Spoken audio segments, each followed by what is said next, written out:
નમસ્કાર વિદ્યાર્થી મિત્રો, હવે આજે આપણે સ્વાધ્યાય 3.5 એનો પ્રશ્ન 4 એના બીજા દાખલાથી આપણે બાકી છે, તો ત્યાંથી આગળ જોઈએ.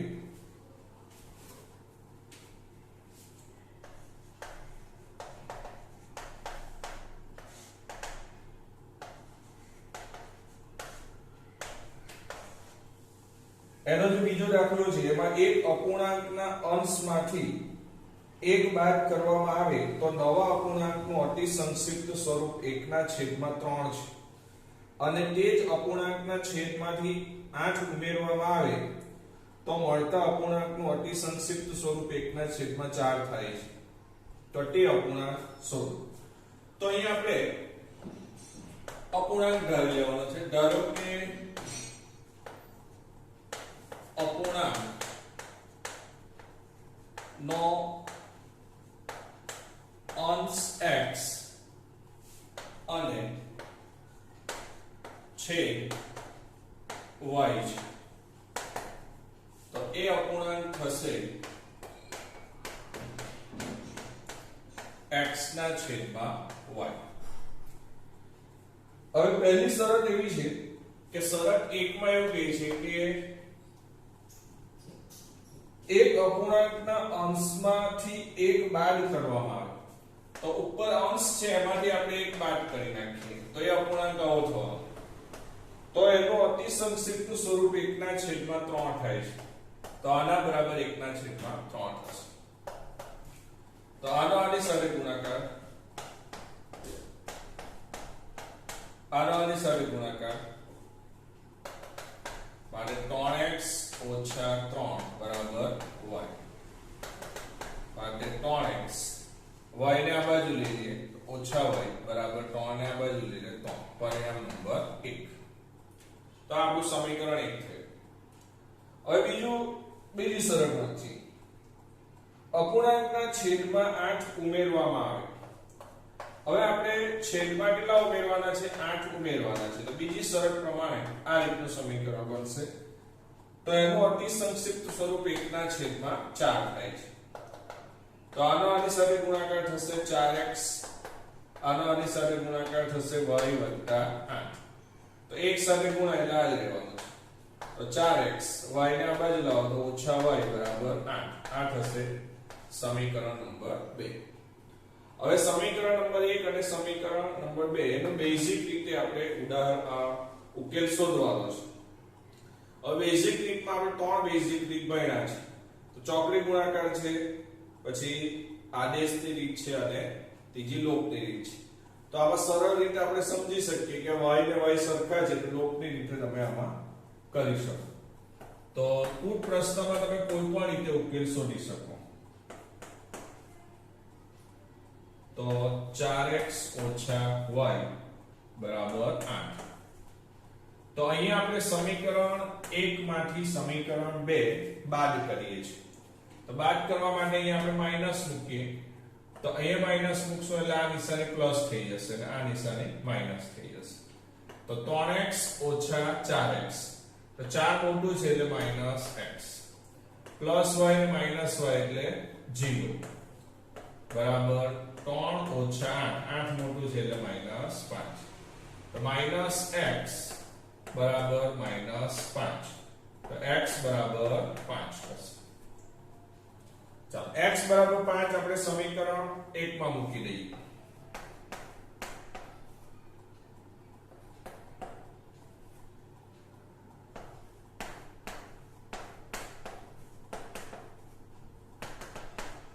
-y બરાબર 3.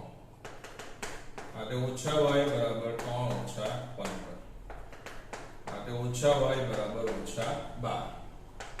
માટે y બરાબર 12 થશે.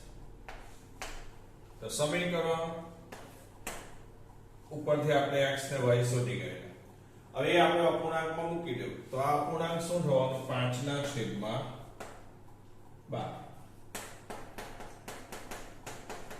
અંશ 5 છે ને છેદ y એટલે 12 છે. આપણો જવાબ આવશે. ખ્યાલ આવી ગયો? તો આ દાખલાની અંદર તમારે અંદર જે શરત આપેલી છે બે સમજી શકાય એવી શરત છે એનો ઉપયોગ કરી અને બે સમીકરણ મેળવવાના છે અને લોપની રીતે ઉકેલ શોધી શકાય. એવું કંઈ તમારે જે રીતે કરવું હોય ત્રણમાંથી જે રીત કરવી હોય તે કુલ પ્રશ્નમાં કરી શકાય. તો આ વ્યવહારિક દાખલા હોય એમાં તમારે રીત તમને નહીં આપી હોય તો તમે કોઈ પણ રીત કરી શકો.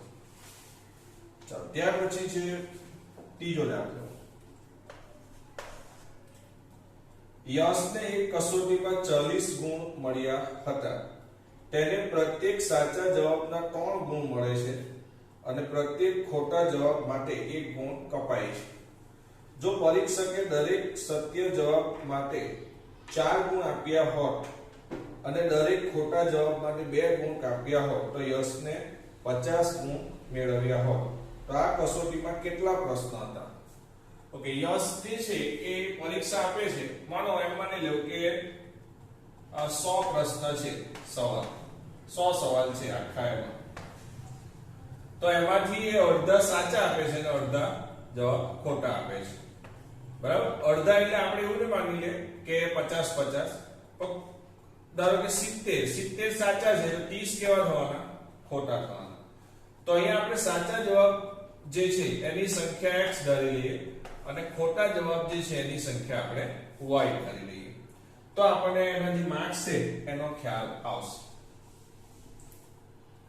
તો ધારો કે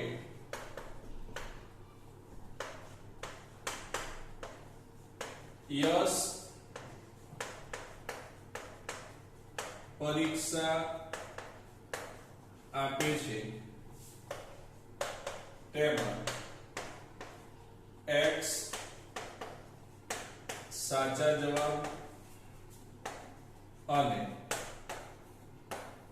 y ખોટા જવાબ છે. તો x પ્રશ્નના એના જવાબ સાચા આપ્યા અને y પ્રશ્નના ખોટા આપ્યા. તો ટોટલ પરીક્ષામાં કેટલા પ્રશ્ન પૂછાયા હશે? 70 + 30 એટલે 100. એટલે કુલ પ્રશ્ન કેટલા થાય?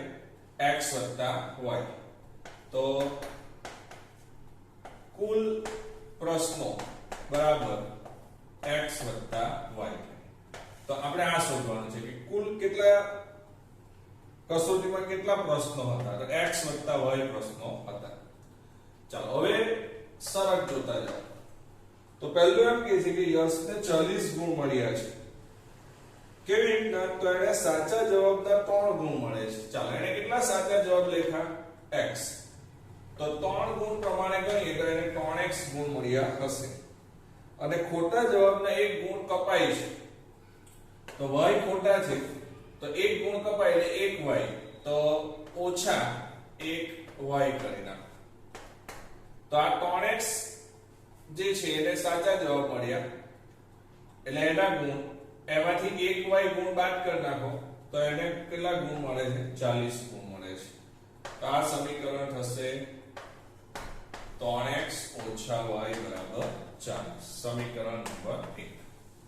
એટલે શરત 2 શું કહી દીધું કે જો પરીક્ષકે દરેક સત્ય જવાબ માટે 4 ગુણ આપ્યા હતા. ધારો કે સાચા જવાબ માટે એને 4 ગુણ આપ્યા હતા તો 4x અને ખોટા જવાબ માટે 2 ગુણ કાપ્યા હતા તો એમાંથી 2y કાપી નાખો તો એને કેટલા ગુણ મળ્યા હતા? 50. તો આ થશે સમીકરણ નંબર 2. હવે સમીકરણ નંબર 1 અને સમીકરણ નંબર 2 છે. તો આમાં તમારે જે રીતે ગણવું હોય તે રીતે ચોકડી ગુણાકાર હો ચાલે, આદેશની રીત હો ચાલે અને લોપની રીત પણ ચાલે. તો અહીંયા આપણે ચોકડી ગુણાકારની જોઈએ અને આગલા દાખલામાં લોપની રીત જોઈએ તો આમાં આદેશની જોઈએ. તો આદેશની રીત માટે આપણે અહીંયા 3x છે એને પેલી બાજુ લઈ લઈએ. જો તો અહીંયા રહેશે -y બરાબર 40 અને આ બાજુ લઈ લો તો -3x. હવે આ -y છે એની નિશાની બદલી કરી તો બરાબરની બંને બાજુ નિશાની બદલાઈ જાય તો ઓછા છે તો એ વત્તા કરી નાખીએ તો આ ઓછા થઈ જશે ને આ વત્તા થઈ જશે. તો y બરાબર શું થવાનું? પહેલા 3x લખી દઈએ પ્લસ છે એટલે -40 લખી દઈએ. તો આદેશની રીતમાં આપણે ગમે તે એક ચલ શોધી કાઢો એક સમીકરણમાંથી અને બીજામાં મૂકવાનું. તો 4x ઓછા 2y બરાબર 50. એમાં y ની કિંમત મૂકી દઈએ. y ની કિંમત કેટલી છે? 3x ઓછા 40.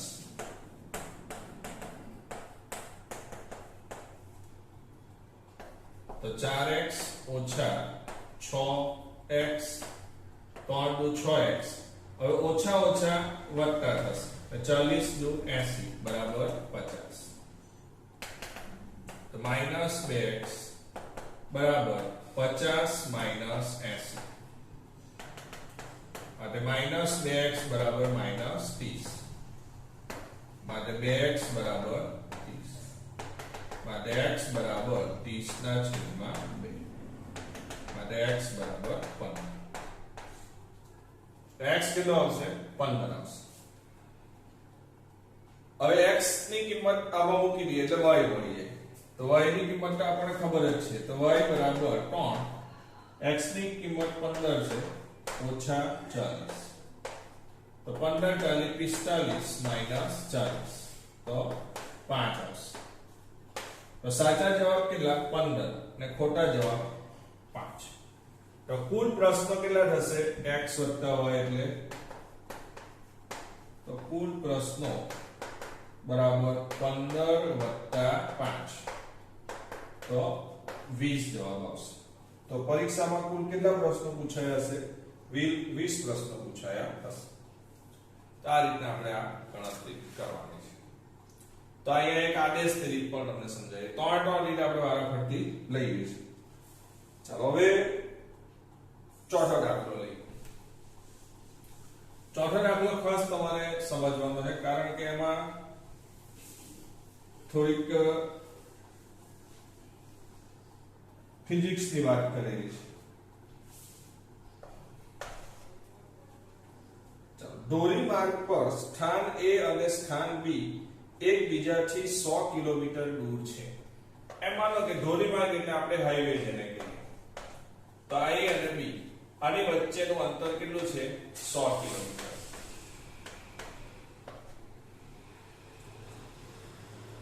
એક ગાડી A થી ઉપડે છે અને બીજી ગાડી B થી ઉપડે છે. ગાડીઓ એક જ દિશામાં ભિન્ન પરંતુ એક ધારી ઝડપથી ચાલે તો 5 કલાકમાં એકબીજાને મળે છે. એક ગાડી અહીંથી ઉપડે છે અને એક ગાડી અહીંથી ઉપડે છે. બંને ગાડી 5 કલાક પછી ધારો કે અહીંયા ભેગી થાય છે.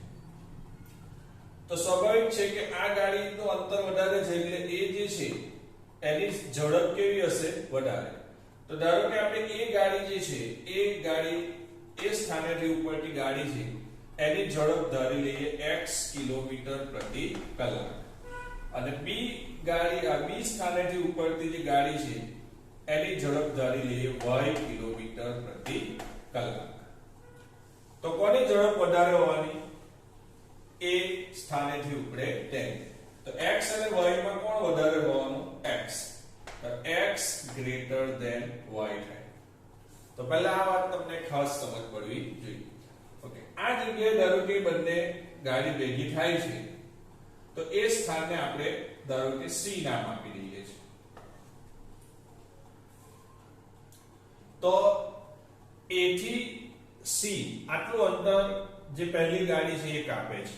તો કાપેલું અંતર છે ac. બરાબર. હવે ઝડપ કેટલી છે? x અને સમય બંનેને થાય છે કેટલા કલાક પછી ભેગા થાય છે? 5 કલાક. તો આપણે ભણી ગયા કે ઝડપ બરાબર અંતરના છેદમાં સમય. તો કાપેલું અંતર શોધવું હોય તો આને આ બાજુ લઈ જવું પડે. તો શું થાય? ઝડપ ગુણ્યા સમય. હવે ઝડપ છે x ને સમય છે 5 તો 5x. તો પહેલી ગાડી જે છે એ કાપેલું અંતર AC કહેવાય. તો AC કેટલું થશે? 5x થશે. બરાબર છે. હવે તમે ચોપડીમાં જુઓ કે ગાઈડમાં જોશો તો એ તમને ડાયરેક્ટ લખેલું છે 5x. તો એ કેવી રીતના આવે છે એ સમજાવવા માટે મેં કીધું કે ઝડપ અને સમયનો ગુણાકાર કરો એટલે અંતર મળશે. તો અંતર આ રીતના તમે શોધી શકો. ઓકે, ચાલો હવે આપણે દાખલો પહેલેથી સમજીએ. તો એ સ્થાનેથી ઉપરથી ગાડીની ઝડપ બરાબર x કિલોમીટર પ્રતિ કલાક અને બી સ્થાનેથી ઉપરથી ગાડીની ઝડપ બરાબર y કિલોમીટર પ્રતિ કલાક.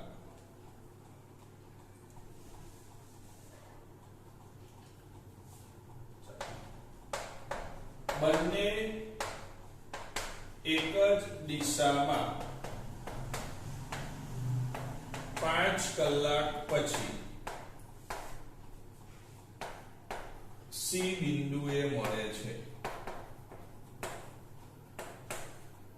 બંને એક જ દિશામાં 5 કલાક પછી સી બિંદુએ મળે છે. તો a થી c નું અંતર, તો a થી c નું અંતર એટલે ac. તો અંતર બરાબર હમણાં જ આપણે જોયું 5x સમય ગુણ્યા ઝડપ. તો ઝડપ જે છે એ છે x અને સમય છે 5. તો AC કેટલો આવશે 5x આટલા કિલોમીટર. તો એ જ પ્રમાણે BC કેટલું થશે તો એને માટે સમય તો 5 કલાક પછી જ ભેગી થાય છે. એમાં બંને એક સાથે શરૂ કરે છે પણ ઝડપ કેટલી છે y એટલે એ થશે 5y આટલા કિલોમીટર થાય. હવે આ અંતર છે AC એમાંથી આટલું BC તમે બાદ કરી નાખો તો શું જવાબ મળે 100. તો AC BC બરાબર 100. જો આ AC આટલું અંતર એમાંથી આટલું BC કાઢી નાખો તો આટલું રે આ આકૃતિ પ્રમાણે 100 છે. તો AC કેટલું છે 5x 5y બરાબર 100. હવે બરાબરની બંને બાજુથી એક સરખું તમે સામાન્ય કાઢી શકો. બરાબર, તો લખવાની જરૂર નથી. ધારો કે એ 5 નીકળે છે, અહીંયા 5 નીકળે છે. 100 એટલે 20 પંચા 100. એમાંથી 5 કાઢી નાખો તો એ 20 રહેશે. તો એ સમીકરણ આવશે x y બરાબર 20. સમીકરણ નંબર 1. બોલો સમજ પડી આમાં? ચાલો હવે બીજી શરત વાંચીએ. તો બીજી શરતમાં એવું કહે છે કે બંને ગાડી એકબીજાથી વિરુદ્ધ દિશામાં, એટલે આ ગાડી આમ જાય છે અને આ ગાડી આમ આવે છે. તો ધારો કે એ બી બિંદુએ મળે છે. તો આની ઝડપ છે x અને આની ઝડપ છે y. તો કેટલા કલાક પછી મળે છે 1 કલાક પછી. તો આ ટોટલ અંતર a થી b વચ્ચેનું 100 છે અને સમય લાગે છે એને 1 કલાક. તો જો હવે આપણે આમાં સમજીએ. તો AD અહીંયાથી આટલું અંતર કાપતા લાગતો સમય છે 1 કલાક. તો ઝડપ ગુણ્યા સમય તો x ગુણ્યા 1 તો x આવશે. તો AD કેટલું થાય x. એટલે BD એ ઝડપ કેટલી છે y અને સમય એનો 1 કલાક થાય. 1 કલાક પછી ભેગી થાય એટલે એ થશે y. તો આટલા કિલોમીટર અને આટલા કિલોમીટર. તો આ કિલોમીટર અને આ કિલોમીટર એ બંનેનો સરવાળો a થી b વચ્ચેનું અંતર આપણને ખબર છે 100 છે. તો એ બંનેનો સરવાળો કેટલો થાય 100. તો AD BD બરાબર 100 છે. તો x y બરાબર 100. આ થશે પરિણામ નંબર 2 અને x y બરાબર 20. બરાબર. હવે આવું સાદું સમીકરણ હોય તો તમે લોપની રીતે કરો તો એ સરળ પડે. તો x y બરાબર 100 આ સમીકરણ એમાંથી આ સમીકરણ આપણે બાદ કરી નાખીએ 20. બાદ કરો એટલે માઈનસ કરો આ પ્લસ થશે અને આ માઈનસ. તો આ નીકળી જશે. y એટલે 2y બરાબર 100 ઓછા 20 એટલે 80. તો y બરાબર 80/2. તો y બરાબર કેટલું થશે 40. હવે y બરાબર 40 છે એ તમે એમ મૂકી દો ને એને આ બાજુ લઈ લો એટલે x મળશે. તો x બરાબર 20 + 40. તો x બરાબર કેટલું થશે 60. તો અહીંયા x અને y આપણે કોને માટે ધારેલા છે? તો a સ્થાનેથી ઉપરથી ગાડીની ઝડપ 60 કિલોમીટર અને b સ્થાનેથી ઉપરથી ગાડીની ઝડપ 40 કિલોમીટર પ્રતિ કલાક થશે. આ રીતના નવા જવાબ લખવા. બરાબર? ઓકે, ચાલો. તો આ 3 દાખલા અહીંયા આજે આપણે તમને સમજાવ્યા છે. હવે તમારે બધાએ જે પાંચમો દાખલો છે લંબચોરસ વાળો, બરાબર, એ બધાએ હોમવર્કમાં જાતે કરવાનો છે. હોમવર્કમાં પાંચમો દાખલો લંબચોરસ વાળો છે, બરાબર. લંબચોરસની લંબાઈમાં 5 નો ઘટાડો કરો અને પહોળાઈમાં 3 નો વધારો કરો. આને પછીના દાખલા આ વિડિયોમાં આપણે તમને સમજાવીશું કઈ રીતના એ આવે છે, પણ બધાએ જાતે પ્રયત્ન કરવાનો છે.